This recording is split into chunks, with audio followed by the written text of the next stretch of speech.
Et nous allons commencer avec le tour du monde aujourd'hui, mes frères et sœurs. Il y a tellement de choses que nous allons vous montrer. Et le but pour ce tour du monde est d'exposer les abominations, les apostasies qui se passent dans le corps de Christ. Des choses terribles. Le but pour lequel nous vous les montrons, c'est, mes frères et sœurs, de vous avertir, de sonner la trompette, de vous encourager jour après jour, de sortir de ces camps de concentration, de ces salles d'attente qui mènent en affaires. Donc, le tour du monde aujourd'hui va nous conduire tour à tour aux États-Unis et en Côte d'Ivoire. Ce sera donc les États-Unis et la Côte d'Ivoire. États-Unis où un pasteur de la congrégation, le camp de concentration appelé soi-disant Église méthodiste, il a officié le mariage homosexuel de son fils il y a 10 ans, en 2007, et aujourd'hui il est sous les feux de la pression parce qu'un des membres de cette abomination méthodiste s'est plaint. Donc il va passer devant le tribunal. Je crois qu'il est même déjà passé devant le tribunal. Voilà, donc on va montrer cela, et aussi le tour du monde va nous amener en Côte d'Ivoire, et vous pouvez voir sur votre écran quelques extraits du déchaînement de la boîte de nuit qui se passe dans une église, des concours de danse, et en même temps que ça nous afflige, c'est aussi un sujet de joie.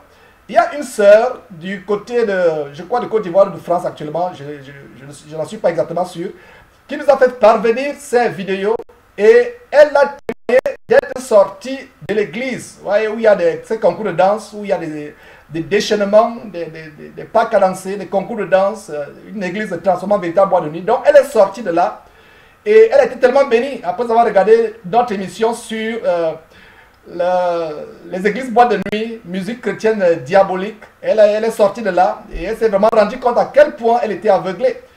Et étant sortie de là, elle nous a envoyé, elle nous a fait suivre les vidéos des choses macabres. Pourtant, elle était dans ces choses par le passé. Elle ne voyait pas l'abomination. Il a fallu qu'elle regarde cette émission pour se rendre compte à quel point elle faisait des choses abominables. Et soit dit en passant, elle était chantre dans cette abomination du soi-disant pasteur ivoirien Olivier Boni. Donc elle est sortie de là et elle nous a envoyé ces vidéos que nous allons vous montrer. Donc ce sera l'objet de tout du monde. Et nous allons aussi finir toujours en Côte d'Ivoire par les cérémonies de remise de distinctions honorifiques à caractère maçonnique, des diplômes que Dr Honoris Causa, des distinctions à caractère maçonnique qu'on décerne au pasteur. Et voilà, donc ce sera le tour du monde et on va immédiatement engager ce tour du monde après ce générique.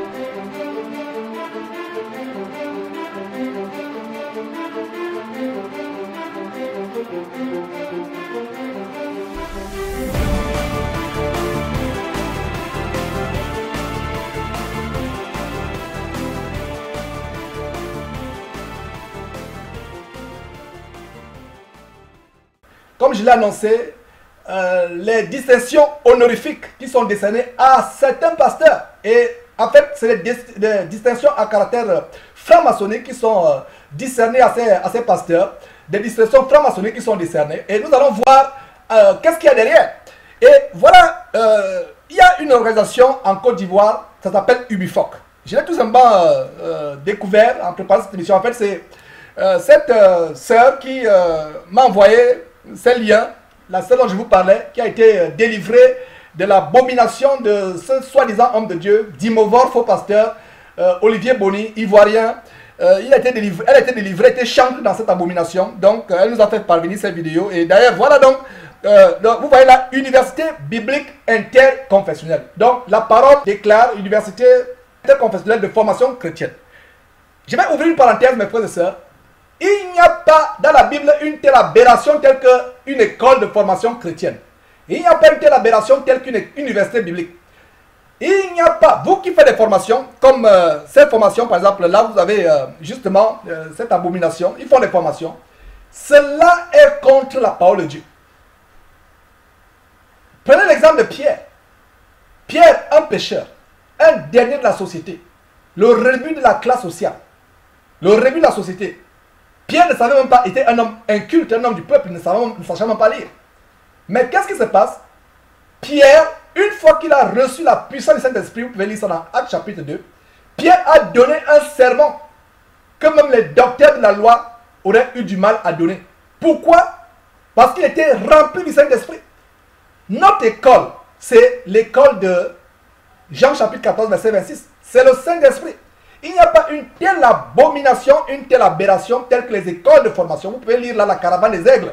Et là, on vous a montré ce qu'il y a derrière l'aigle. Vous voyez? L'aigle prophétique, la vision de l'aigle, etc.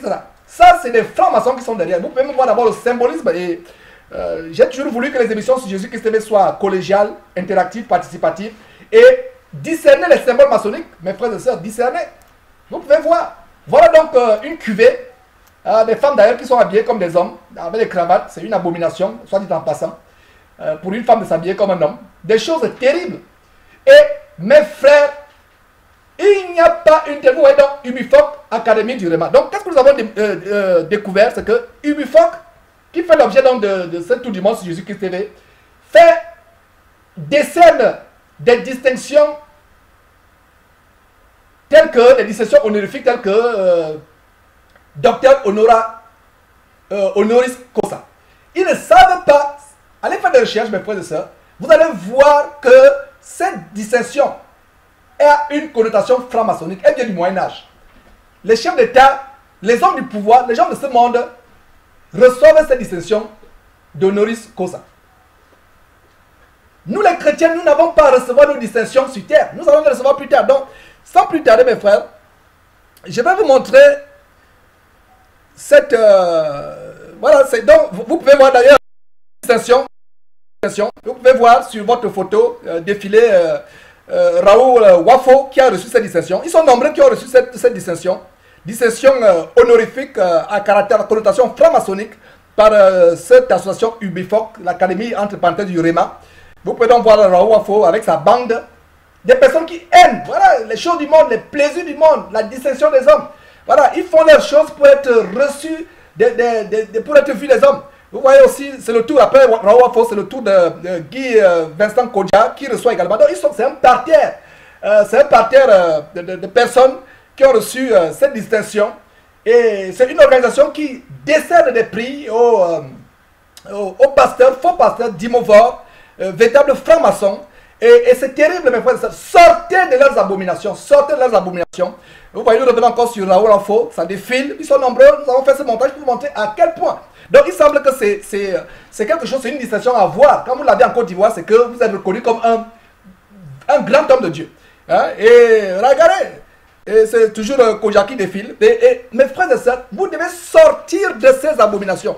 Fuyez, fuyez, fuyez, fuyez. Sortez de ces salles d'attente pour l'enfer. Sortez, sortez de ces camps, de ces loges maçonniques.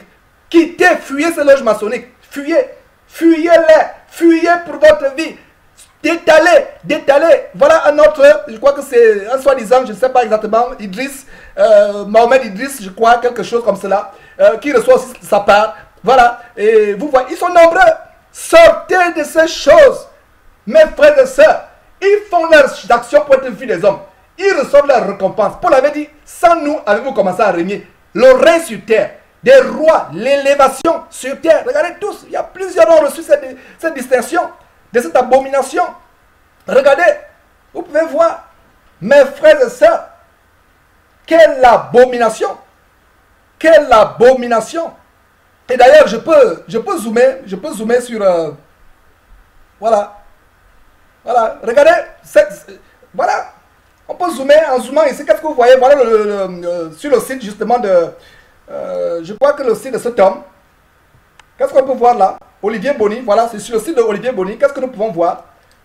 Olivier Boni Ministère, voilà, nous pouvons voir quoi? Regardez très bien, nous avons agrandi, c'est sur sa page Facebook, il brandit son diplôme, voilà, Prix d'excellence, qu'est-ce qu'on peut lire là? UBIFOC, Académie du Réma, Université biblique interconfessionnelle de formation chrétienne, culte de théologie charismatique. Ah, mes frères et sœurs, théologie charismatique. Montrez-moi un seul verset dans la Bible où on parle de théologie charismatique. Théologie charismatique. On dit prix d'excellence. On dit meilleur ministère d'impact et de transformation de vie. Quelle transformation de vie?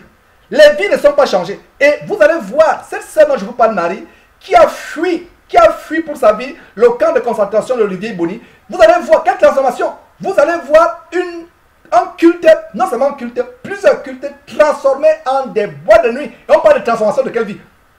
Quelle transformation? Voilà. Voilà, donc quelle transformation? Quelle transformation, mes frères et sœurs? Voilà, prix d'excellence. Meilleur ministère d'impact et de transformation de vie décerné au Centre international du plein évangile, CIP ou CIP, la Renaissance. Une abomination comme cela. Sortez de ces choses. Nous allons crier aussitôt que vraiment aussi, de même que nous étions en train de décrier l'abomination de l'homosexualité, nous allons décrire l'abomination des camps de concentration. On ne s'arrêtera pas. Sortez, sortez, sortez, sortez de ces choses. Regardez le prix d'excellence. Ils enseignent des choses. Et d'ailleurs, je vais vous montrer le responsable principal de cette abomination en train de décerner une courte vidéo.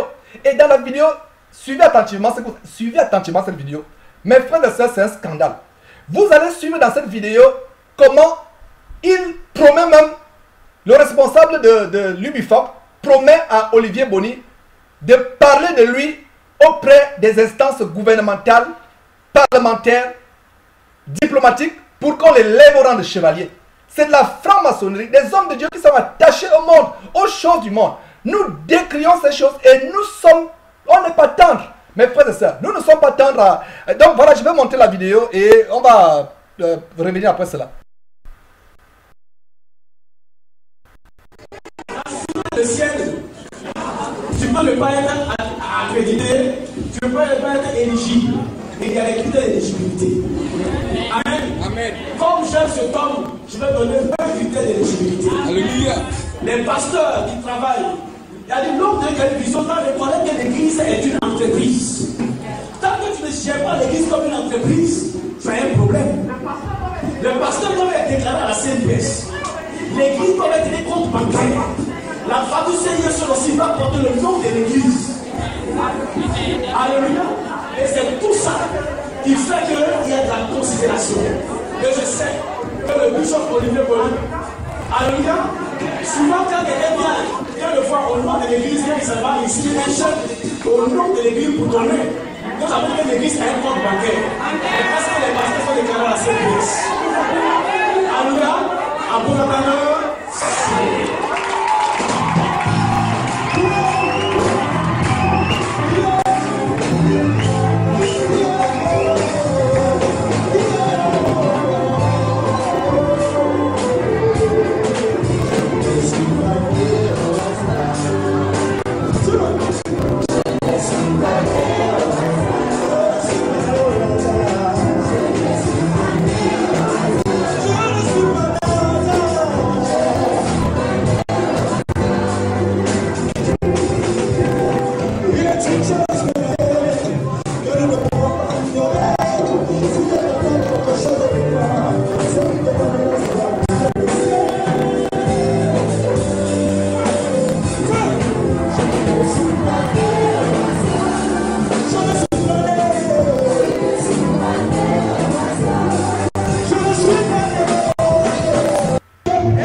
l'année prochaine, dans le même mois, au mois de novembre 2014, que cet homme soit élevé en présence du chef de l'État.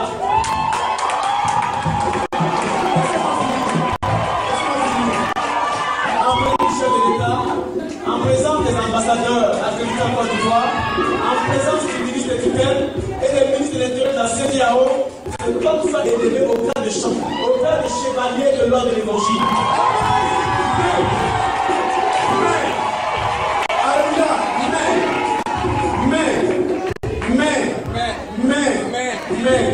Il y a un mais. Vous dites quoi? Tu peux être élevé au grade de docteur Honoris Causa et puis ne pas être choisi pour être un chevalier. Pour arriver au grade de chevalier, ça va dépendre du travail que tu vas faire encore. Il y a cité de David à faire. Il y a cité de David à faire. Laisse-moi finir. Même si tu vas faire construire le ciel, tu peux ne pas être accrédité. Tu peux pas être... Mes frères et sœurs, ça c'est terrible. Il n'y a pas de mots pour décrire. Je vais faire quelques commentaires et j'attends aussi vos commentaires. C'est vraiment terrible, mes frères. Nous allons analyser quelques morceaux choisis ensemble. Une séance d'occultisme à laquelle nous avons affaire. Ici, voilà un homme qui décerne un diplôme honoris causa. Allez faire des recherches, c'est de la franc-maçonnerie qui est derrière. Et qu'est-ce qu'il dit? Une église doit être une entreprise. Les pasteurs doivent être déclarés à la CNPS. Je crois que c'est la Caisse nationale de prévoyance sociale. Et il continue en disant que c'est tout cela qu'il faut pour que le pasteur ait la considération. Le pasteur ait la considération. Et il dit quoi? L'année prochaine, en cette même époque, en novembre 2014 plus précisément, cet homme devra être élevé chevalier de l'ordre de l'évangile. Et le mot chevalier, c'est un mot de la franc-maçonnerie. Les distinctions honorifiques telles que grand chevalier de l'ordre de la valeur, du mérite, etc.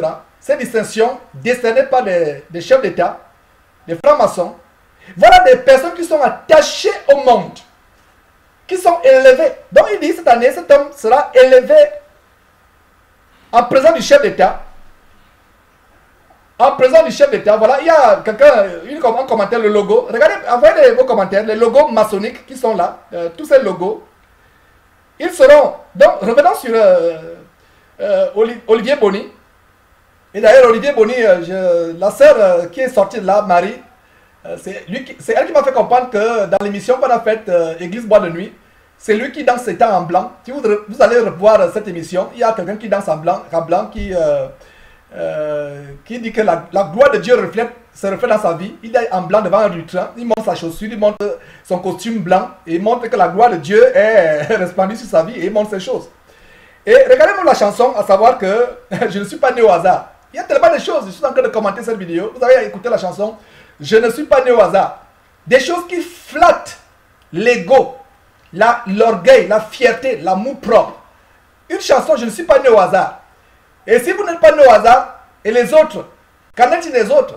Des chansons qui flattent, la Bible dit dans les derniers temps, ayant la démangeaison d'entendre des choses agréables et se tournant vers une foule de faux pasteurs pour leur propre ruine. Je ne suis pas né au hasard. Donc, revenons sur cette élévation maçonnique. Voilà quelqu'un qui est, on est en train d'élever aux sphères. Et je vous ai montré, lors de l'émission de Branham, il y a 2 jours, le triangle, comment le récipiendaire des mystères de la franc-maçonnerie s'élève à la stature de l'homme parfait. Il s'élève, s'élève, s'élève. Et c'est exactement ce que Satan a voulu faire. Si vous lisez par exemple Ésaïe 14, je me lèverai, je ferai ceci, je monterai, je lèverai mon trône au-dessus de Dieu. Je. La volonté du créateur, de la créature, pardon, de vouloir toujours s'élever, toujours s'élever. Alors que la Bible nous dit, n'aspirez pas à ce qui est élevé, mais laissez-vous attirer par ce qui est humble. Ne vous laissez pas attirer par ce qui est élevé. Laissez-vous attirer par ce qui est humble. L'humilité précède la gloire, mais l'orgueil précède la chute. Et nous avons, mes frères et sœurs, des gens qui sont attachés aux choses du monde. C'est levé aux choses du monde. Ils n'aiment pas Dieu. Ils ne croient pas en Dieu. Ce sont des ministres de Satan, déguisés en ministres de Christ. Il n'est pas étonnant puisque leur maître Satan lui aussi se déguise en ange de lumière.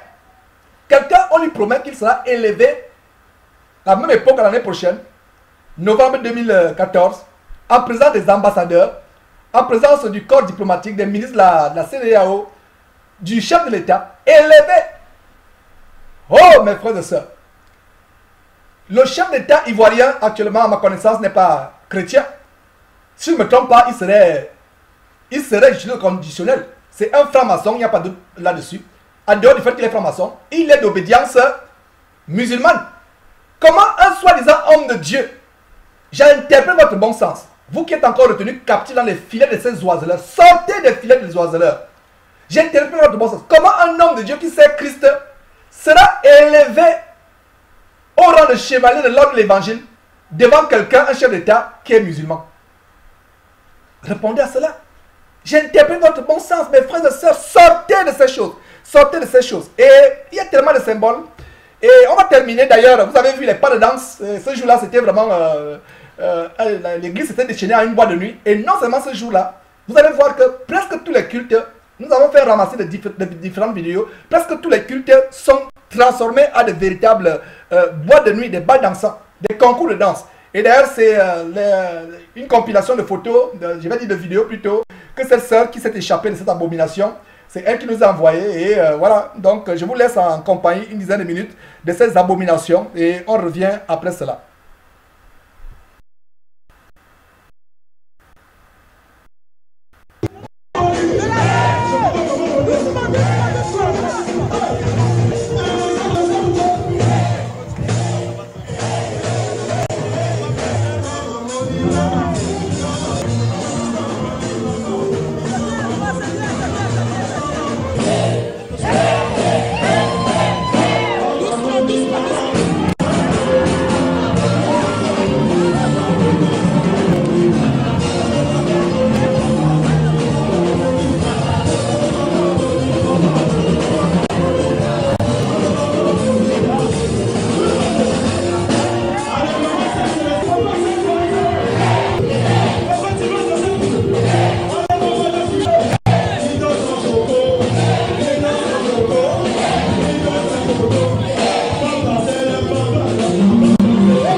Sans commentaire, mes frères, ça nous laisse en voix.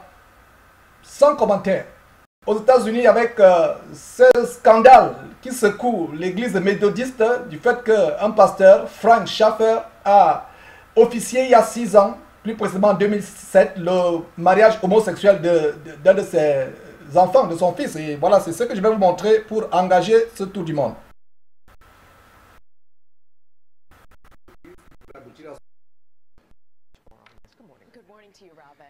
L'Église méthodiste unie à ses fidèles. Avec ses 11 millions de membres, elle se focalise à mettre la foi et l'amour en action.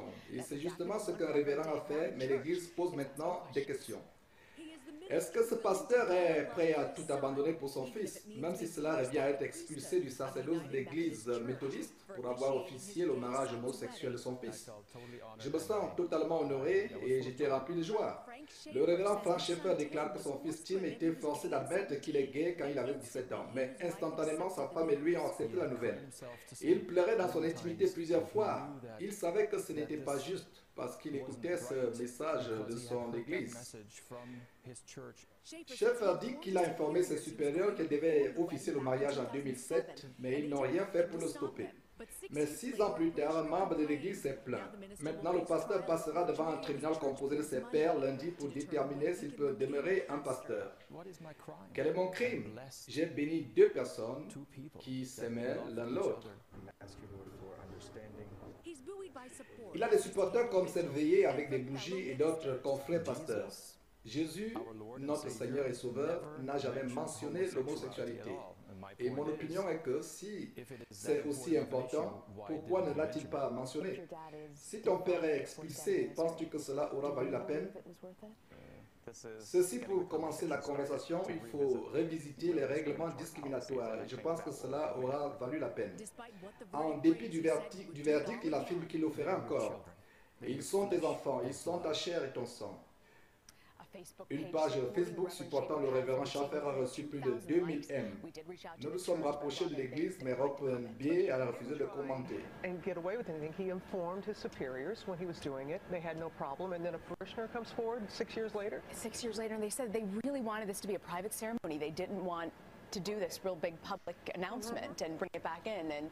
And they feel very moved that this is an issue that affects a lot of people in America. It gets the conversation going again. Rena, thank you. Voilà mes frères, les abominations que de plus en plus nous vivons dans les soi-disant églises. Mes frères et sœurs, nous sommes dans la tristesse.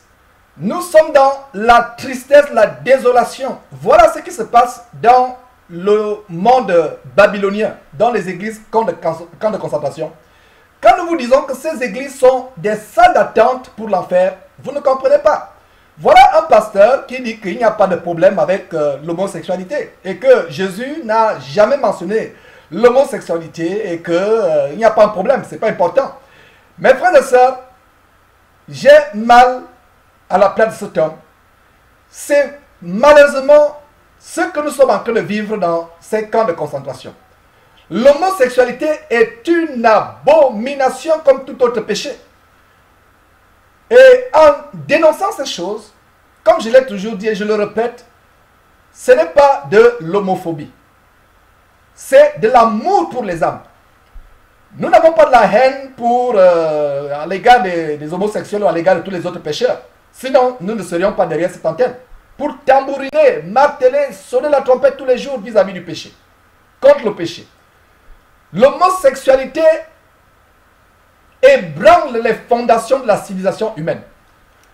Ça ébranle le premier commandement que Dieu a établi, à savoir que l'homme devait quitter son père et sa mère et s'attacher non pas à un homme comme lui, mais s'attacher à une femme, afin que les deux forment une même chair.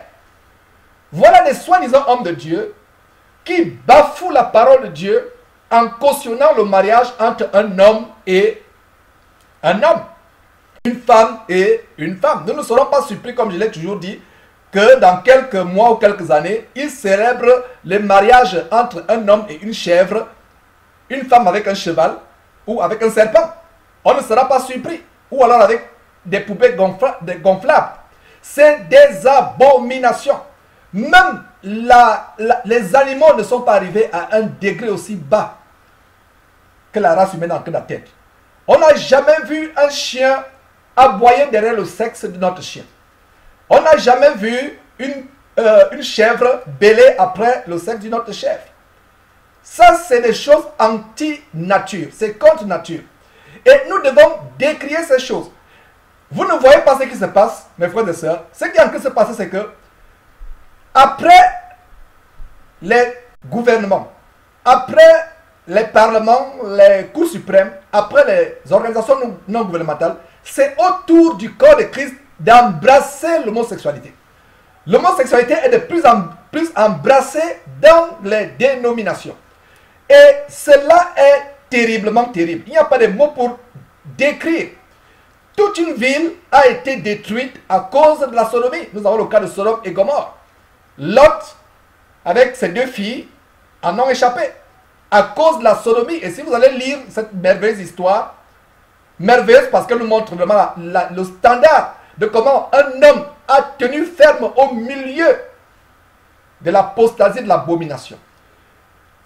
Des anges ont été envoyés vers Lot, 2 anges, et toute la ville a couru, depuis les plus petits jusqu'aux plus grands, pour vouloir coucher, connaître, selon le mot biblique, les 2 anges.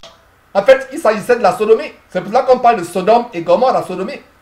Et voilà donc le corps de Christ, entre guillemets, des églises qui cautionnent l'homosexualité. Nous ne nous tairons pas dans Jésus-Christ TV. Nous ici, dans Jésus-Christ TV, à Jésus-Christ TV, pardon, nous ne nous tairons pas. Nous allons sonner la trompette jour et nuit pour avertir. Il y a environ 150 ans ou plus, C'était une abomination pour une femme d'être pasteur. C'est une abomination pour une femme d'enseigner la parole de Dieu.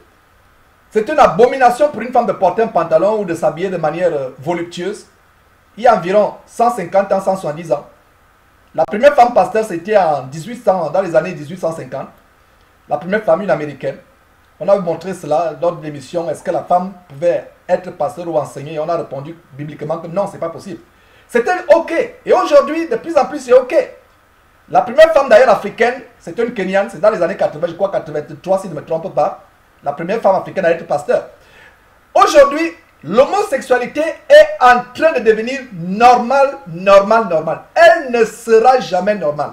Mes frères et sœurs, voilà un pasteur qui dit que Jésus n'a jamais mentionné, il n'y a rien à faire. Donc, il préfère, mes frères et sœurs, soutenir son fils, même s'il faut aller en enfer. Et la parole de Dieu dit que si quelqu'un déteste son père, sa mère, sa famille, ses enfants, sa propre vie, il n'est pas digne d'être un disciple de Jésus-Christ. Et nous avons le cas d'Élie, avec ses deux fils, Hophni et Phinehas. Élie était un grand sacrificateur devant l'Éternel. Ses deux fils également étaient sacrificateurs. Et qu'est-ce que faisaient les deux fils d'Élie, Hophni et Phinehas?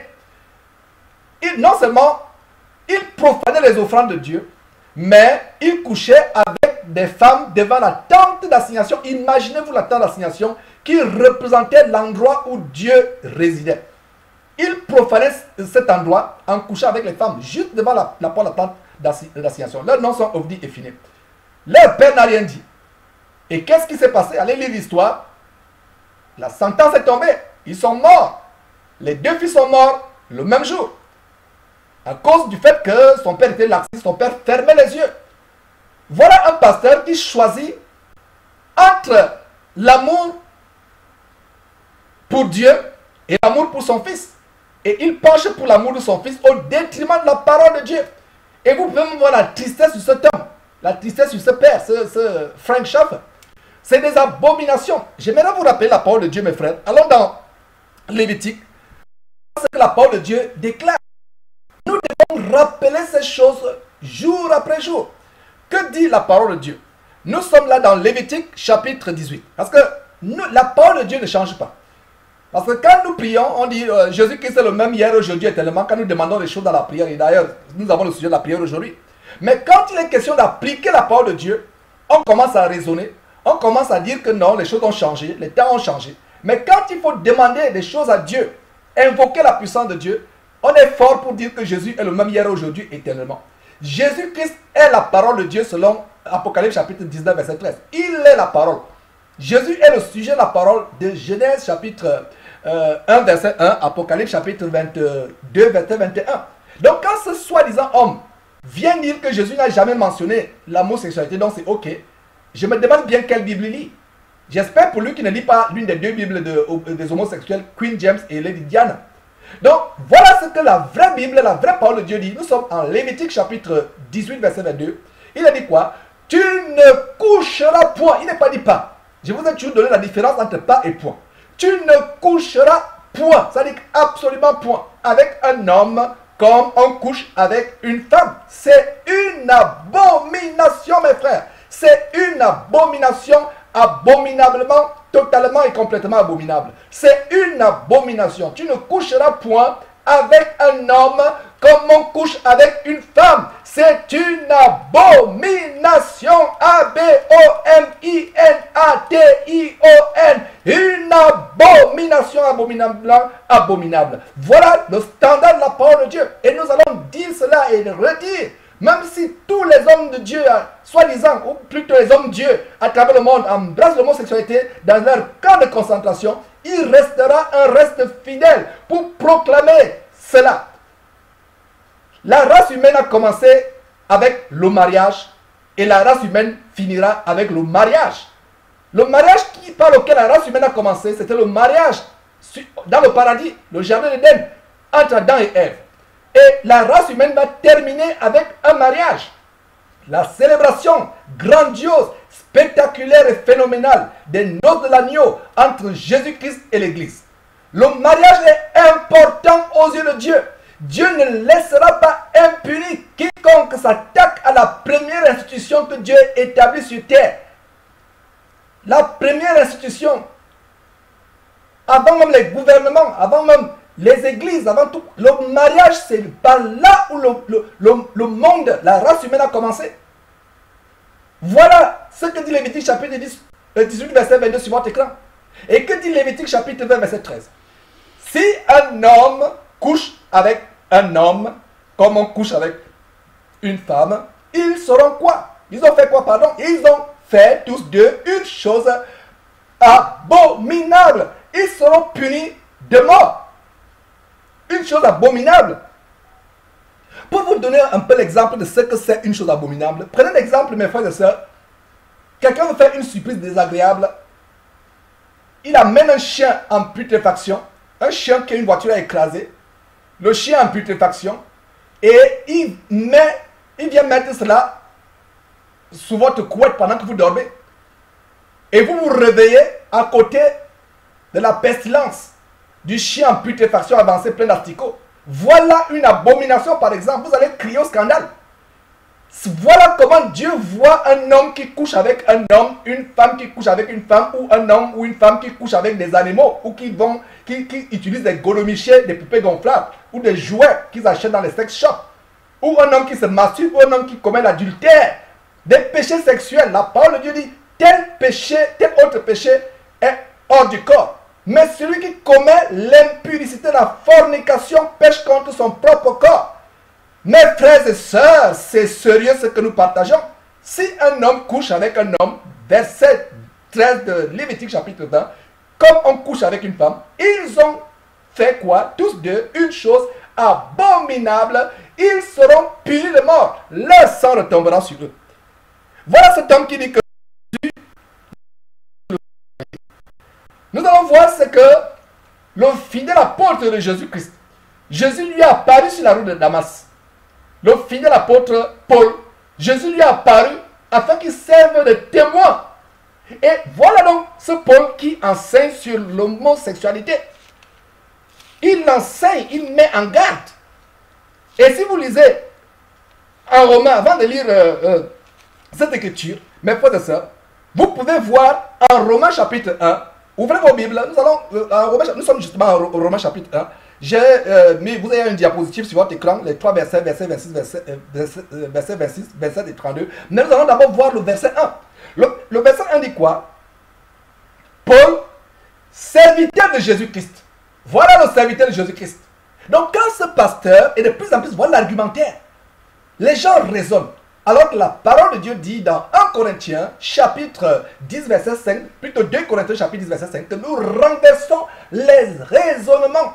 Et non seulement les raisonnements, toutes sortes d'imageries, d'imagination, de rêveries, de songes anti-scripturaux, anti-bibliques. Nous revenons à la parole de Dieu. Romains chapitre 1, verset 1 dit quoi? Paul, serviteur de Jésus-Christ, appelé à être apôtre, mis à part pour annoncer l'évangile de Christ. L'évangile de Christ. Donc voilà l'apôtre Paul qui dit que tout ce qu'il a écrit, c'est parce qu'il était serviteur, c'est par une révélation de Christ qu'il a reçu cela. Et quelqu'un va me dire, ok, Paul n'a pas... voilà. Et nous pouvons lire, ouvrez Galates, je vous donne une parenthèse aussi avant d'entrer en profondeur dans ces trois versets qui sont sur votre écran. Notez Galates chapitre 1, versets 11 et 12. Qu'est-ce que dit Galates chapitre 1, versets 11 et 12? Je vous déclare, frères, que l'évangile qui a été annoncé par moi n'est pas de l'homme. Cet évangile n'est pas de l'homme, ça ne vient pas de Paul. Le verset 12 dit quoi? Car je ne l'ai ni reçu, ni appris d'un homme, mais par une révélation de Jésus-Christ. Donc quand ce pasteur dit que Jésus n'a jamais mentionné l'homosexualité, c'est pour ça qu'il peut marier son fils, il peut autoriser son fils à être sodomisé ou à sodomiser un autre homme. Voilà, c'est une abomination. C'est honteux.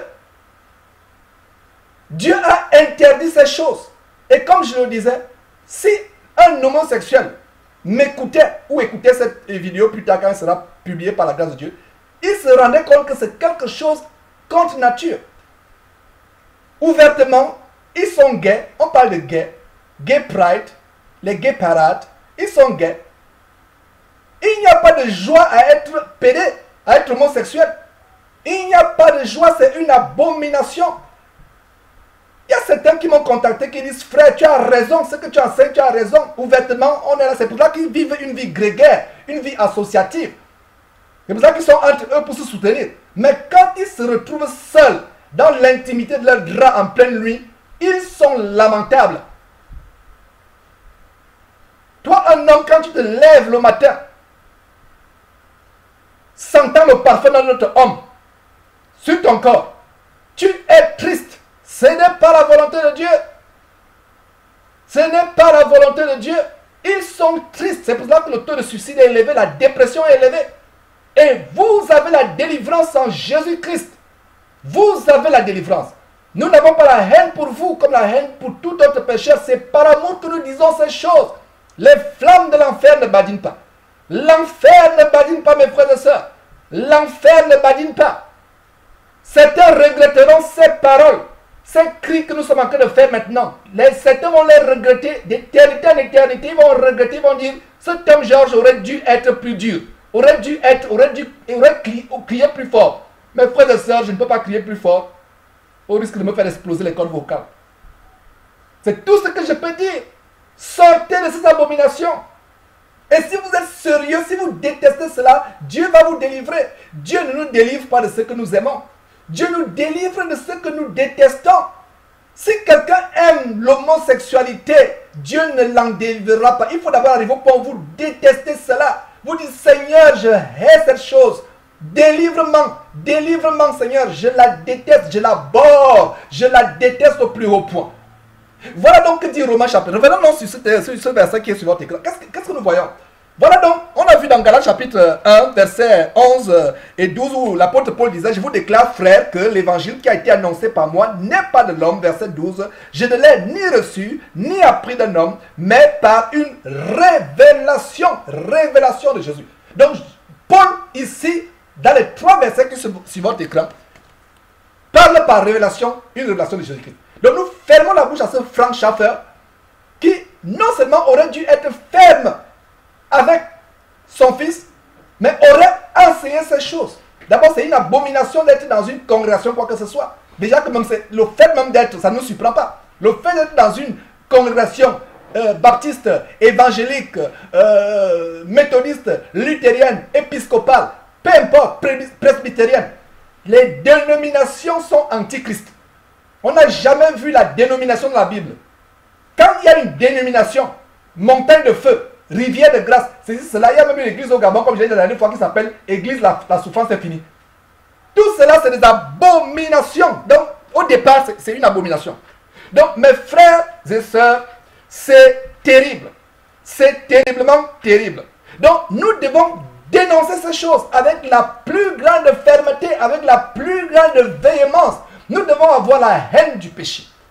Et nous sommes en train de voir, après ce tour du monde, le grand thème d'aujourd'hui, à savoir les obstacles à la prière. Et un des obstacles à la prière, c'est la vie de péché. Et la Bible dit que Dieu n'exauce pas les pécheurs. Et c'est par là où nous allons commencer aujourd'hui. Dans le verset 26 dit, nous sommes dans Romains chapitre 1.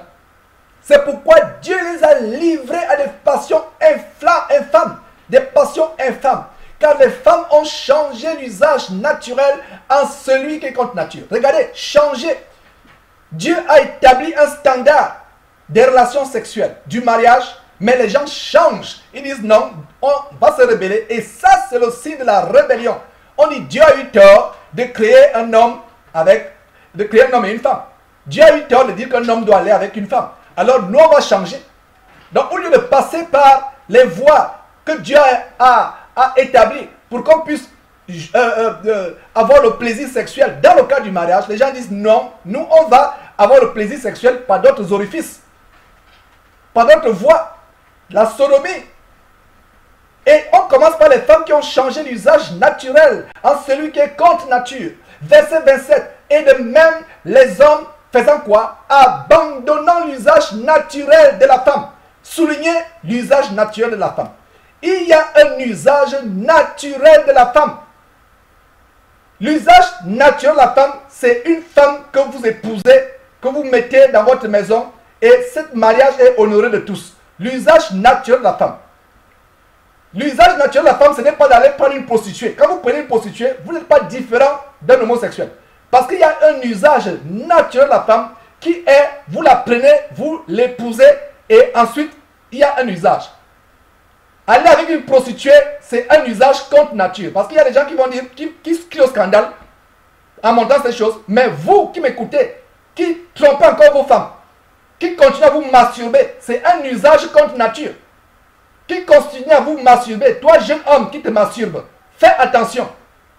Voilà le verset 27 qui dit, de même les hommes abandonnant l'usage naturel de la femme.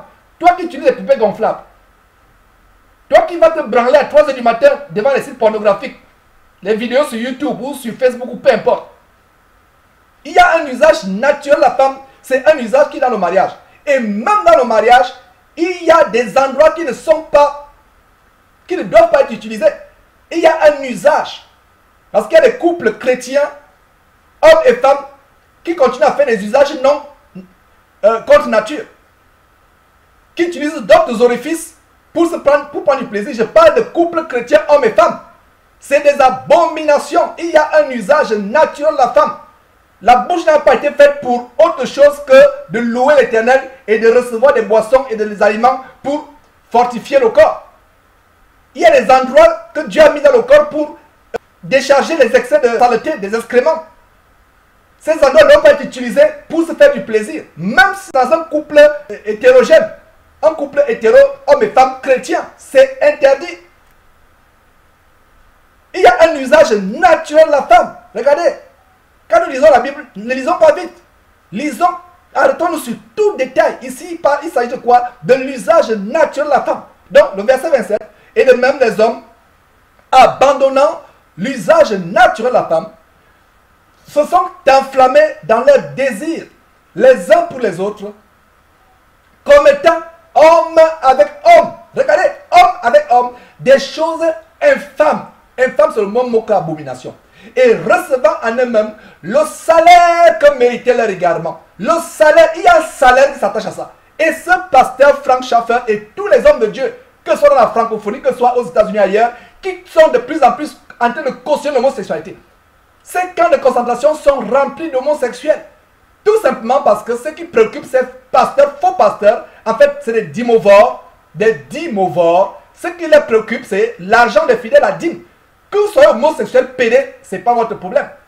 Exactement comme ce faux homme de Dieu, chaque fois que je pense à ça, vraiment, j'ai la colère spirituelle. Ce homme, je ne sais pas combien, Bishop Léon Miang, ivoirien, qui dit que vous soyez pédé, homosexuel, voleur, braqueur de banque, ce n'est pas son affaire. Apportez la dîme, l'autel de l'église va sanctifier votre dîme. Que vous l'ayez eu à travers la prostitution homosexuelle, à travers le braquage des banques, à travers, n'est-ce pas, le faux, le mensonge, ce n'est pas son problème. L'autel de l'église va sanctifier. Ils s'en foutent que vous alliez en enfer ou pas. C'est pour ça que nous disons que leurs églises, c'est des salles d'attente pour l'enfer. Mes frères et sœurs, ils reçoivent le salaire que mérite l'égarement. Et on a vu dans Lévitique comment ils méritent la mort. Le verset 32 continue en disant, et bien qu'ils connaissent le jugement de Dieu, cet Américain Frank Schaeffer connaît que le jugement de Dieu. Mais il a plutôt choisi l'amour pour son fils au détriment de l'amour pour Dieu. La crainte de Dieu est partie du cœur de cet homme. Comme la crainte de Dieu est partie du cœur de beaucoup d'entre nous. Mes frères et sœurs, demandons à Dieu de remettre la crainte de lui dans nos cœurs. Nous ne pouvons pas nous approcher de Dieu jour après jour s'il n'y a pas la crainte de Dieu dans nos cœurs. Et bien qu'ils connaissent le jugement de Dieu, déclarant dit de mort, ceux qui commettent de telles choses. Pour ma part, je ne tolérerai jamais une scène où on lynche un pécheur. Comme les scènes où au Congo, ou en Afrique, un peu partout, là où il y a encore des lois strictes contre ces abominations, il y a des choses telles qu'on lynche publiquement, on brûle avec des roues, ou on pend des homosexuels. Je ne cautionnerai jamais cela, même si ils sont dits de mort. Quelle mort plus grande, plus élevée, plus douloureuse que être en enfer pour l'éternité? Je ne cautionnerai jamais le fait qu'on puisse torturer quelqu'un parce qu'il est homosexuel ou parce qu'il est menteur ou voleur. Et s'il y a des lois dans des pays, la Bible dit que nous devons obéir aux lois. Il y a des lois contre les menteurs, des lois contre les faussaires, les escrocs, les lois contre les voleurs, les lois contre ceux qui commettent l'adultère. Mais à ce qui nous concerne, nous prêchons l'amour. C'est par amour que nous disons ces choses. Mais Dieu dit qu'ils sont dignes de mort. Et il n'y a pas plus grande mort que être éloigné de Dieu et être plongé dans le lac de feu et de soufre pour l'éternité. C'est pour ça que ceux qui meurent en Christ, en communion avec Dieu, en Christ Jésus, ce n'est pas la mort, ils sont tout simplement endormis parce qu'ils ont l'assurance qu'au retour de Jésus-Christ, ils vont ressusciter pour aller à la rencontre de Jésus dans les airs. Donc, ceux qui commettent de telles choses, voilà, ils sont dignes de mort. Et regardez, non seulement ils les font, mais ils approuvent ce qu'ils font. Soulignez, ils approuvent ce qu'ils font. Il y a une clé dans ce verset, mes frères et sœurs, en disant ceci, que ils approuvent ce qu'ils font. Donc, qu'est-ce que je comprends? Ma compréhension dans ce verset tendu, c'est que, ma sœur, si tu tolères, rien que tolérer le mariage homosexuel, tu es aussi coupable qu'un homosexuel. Même si tu dis que c'est ok, même si tu dis que non, il n'y a pas de problème à cela, ils ont fait leur choix, non, Dieu ne les juge pas. Toi qui tolères, toi qui as toléré, et de plus en plus, Satan est en train d'envahir le monde avec l'évangile de la tolérance et non l'évangile de la délivrance. Jésus n'est pas venu pour que nous prêchions l'évangile de la tolérance. Sinon, il n'aurait pas dit à la femme adultère, va et ne pêche plus. Nous prêchons l'évangile de la délivrance. Nous prêchons l'évangile de la délivrance. L'évangile de passer par la croix de Jésus-Christ. Donc, voilà mes frères et sœurs. Et terminons. Tout du monde à lui-même, c'est un enseignement. Nous voyons dans Jude. Que voyons-nous dans Jude? En fait, Jude est en train de reprendre l'histoire de Sodome et Gomorrhe. Les actes contre nature qui étaient dans Sodome et Gomorrhe. Donc, qu'est-ce que nous lisons dans Jude? On peut lire ceci. Voilà. Jude chapitre, bon, c'est un chapitre unique. Jude 1, versets 5 à 8. Je veux vous rappeler, à vous qui savez fort bien toutes ces choses. Je crois que ce pasteur Frank Schaeffer connaît bien toutes ces choses. Et vous qui m'écoutez. Donc je veux vous rappeler, à vous qui savez fort bien toutes ces choses, que le Seigneur, après avoir sauvé le peuple et l'avoir tiré du pays d'Égypte, fit ensuite périr les incrédules. Les incrédules. L'incrédulité, voilà un obstacle à l'exaucement des prières. On va voir ça tout à l'heure. L'incrédulité. Verset 6. Qu'il a réservé pour le jugement du grand jour, enchaînés éternellement par les ténèbres, les anges qui n'ont pas gardé leur dignité, mais qui ont abandonné leur propre demeure. Voilà. Là où ce qui m'intéresse, j'arrive dans le verset 7. Que Sodome et Gomorrhe et les villes voisines qui se livraient comme eux à l'impudicité et à des vices contre nature. Regardez des vices contre nature. Un homme qui va avec un homme, une femme qui va avec une femme qui va avec un serpent, un homme qui va avec une truie ou avec une chèvre. Voilà des vices contre nature. Que Sodome et Gomorrhe et les villes voisines qui se livrent comme eux à l'impudicité et à des vices contre nature sont donnés en exemple, subissant la peine d'un feu éternel. Un feu éternel. Contrairement à Branham qui enseigne que l'enfer n'est pas éternel. Un feu éternel. Voilà le verset qui nous montre que le feu est éternel. Verset 8. Malgré cela, ces hommes aussi, entraînés par leur rêverie. Regardez, rêverie. Ça, c'est la rêverie. Quelqu'un qui vous dit que Jésus n'a jamais mentionné l'homosexualité. Ces hommes, entraînés par leur rêverie, souillent pareillement leur chair, méprisent l'autorité et injurient les gloires. Mes frères et sœurs, voilà des choses aberrantes que nous voulons vraiment montrer. C'est par ces choses macabrement abominables que nous allons mettre fin au tour du monde et commencer véritablement notre thème sur les obstacles à la prière. Mais je ne saurais, mes frères et sœurs, commencer sans déjà vous donner l'opportunité de nettoyer vos oreilles avec une louange pure. Et je pense que nous pouvons parler directement à la parole de Dieu après avoir regardé, écouté des choses aussi polluantes. Et voilà donc l'occasion pour nous de marquer une toute petite pause pour nettoyer nos oreilles, notre intelligence avec la louange pure, non contaminée, qui sied à notre Père et selon le cœur de Dieu. Cette louange qui va donc nous préparer à recevoir cet enseignement. Voilà donc on revient après cela.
est digne de régner.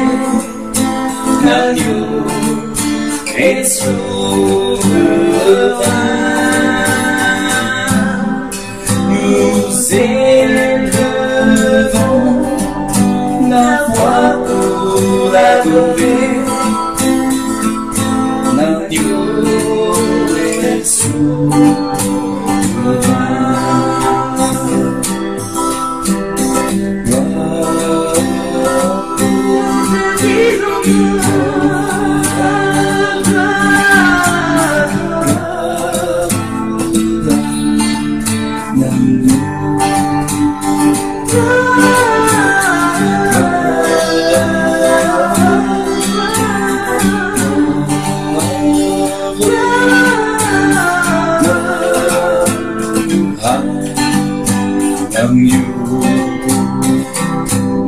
Car il est glorieux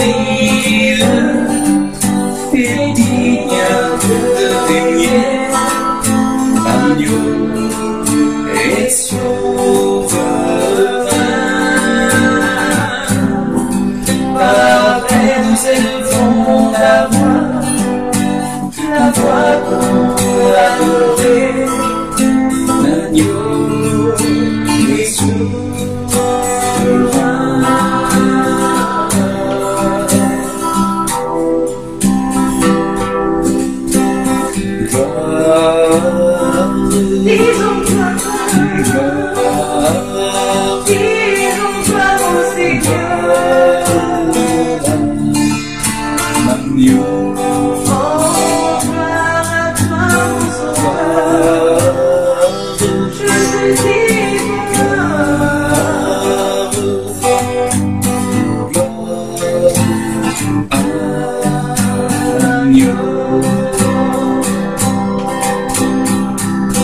Car il est glorieux et digne de régner. L'agneau est souverain. Nous élevons la voix pour l'adorer. L'agneau est souverain.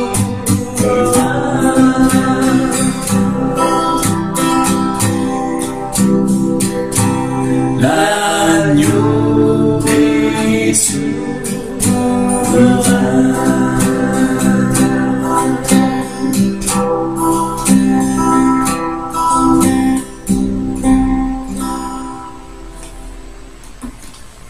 Gloire à Jésus-Christ. Voilà mes frères, nous sommes de retour après cette pause, tout simplement pour nettoyer les oreilles de toutes ces abominations que je vous ai montrées dans le cadre de ce tour du monde.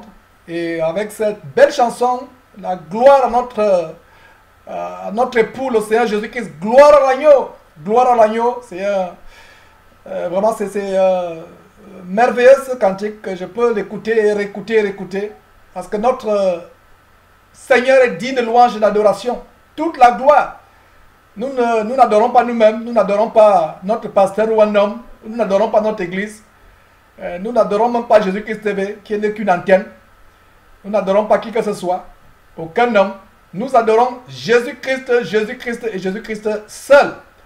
C'est le travail que nous avons vous amené vers Jésus-Christ. Donc nous allons commencer ce thème de la prière. Mes frères et sœurs, c'est un thème tellement important.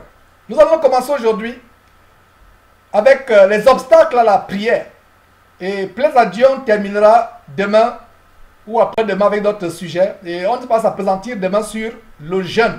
Comment jeûner véritablement. Et le jeûne, par exemple, j'ouvre une parenthèse.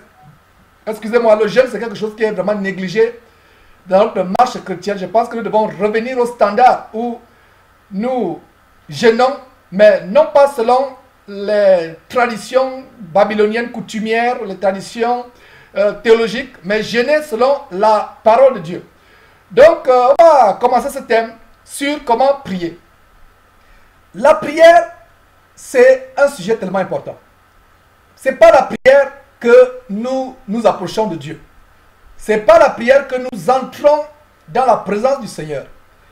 Et l'une des choses que nous observons dans le corps de Christ, c'est des prières égoïstes, des prières tellement charnelles, des prières qui mettent l'accent non pas sur la relation avec Dieu, mais qui mettent l'accent sur soi-même. Et comme je l'ai toujours dit, beaucoup, et moi y compris par le passé, nous avons été instruits à utiliser Dieu ou notre Seigneur Jésus-Christ comme un garçon de course.